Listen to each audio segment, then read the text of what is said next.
Hi, everyone. We're going to do a Heaven Hill high age blind between these two bottles.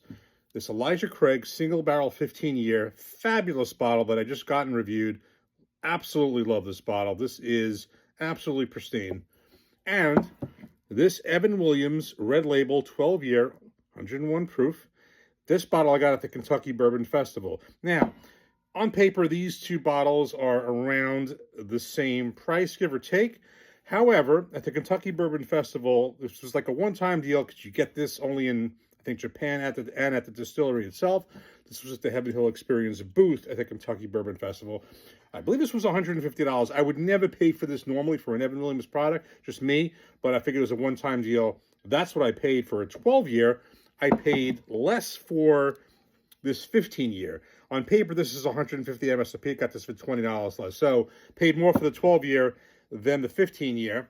But again, they're similar price. They have the same Heaven Hill mash bill of 78% corn, 10% rye, 12% malted barley. And again, both Heaven Hill products. And I'd like to see how they compare against each other. My feeling going in is, and I'd be very surprised, but blind, sometimes you never know. I feel the Elijah Craig is going to take this. I was blown away by the Elijah Craig when I tasted it. I was not blown away by this. I thought this was good. Certainly better than the white label and the black label. I just didn't think it was, $130 better than those. Whereas this is one of those that I actually feel is worth the price, and I don't say that often. Let's pour them up, mix them up, and get started. Okay, we have these poured up, mixed up, have no idea which is which. I will tell you, which is another reason I'm going to look straight ahead at the camera, is I do believe when I was pouring them up that which isn't a surprise, the Elijah Craig 15-year was noticeably darker, or at least somewhat darker, I thought, than the Evan Williams 12-year.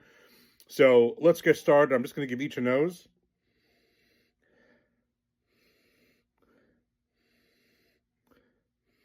Getting more nose on this one. Let's give each a taste. Cheers.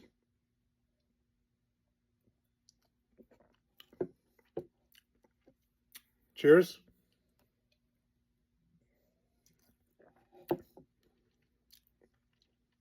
I got the answer right away. I'd be shocked if I'm wrong. One with the nose has more on the palate. I think this is the Elijah Craig. And it is. Yep. Wow. That's one of the fastest blinds. I am telling you,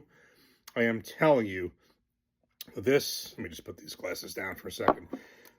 This Elijah Craig, I'm going to tell you straight out. I do not, if you watch my videos, I don't want to call myself frugal when it comes to this, but I am really very conservative and very careful when I get and look into bottles that are north of $100. Honestly, before I started doing this, I don't even know if I even purchased any that were north of that. And there's not very many that I have purchased north of that. Generally, everything I have is under 100. And, I think many significantly under. But of the ones that I purchased north of that, I have to tell you that so far, and from what I've gotten into this bottle, that this one I can honestly say I really feel is worth the money. Yeah, sure, I paid $20 on the MSRP, but even with that, this really, really drinks well. I was not blown away by this when I got this. Like I said, I think it certainly is better than the other ones, but is it, $130 better than the white label? No, not at all. So the other thing is, well, neither one of these is going to be something you can find everywhere. This is distillery only in Japan.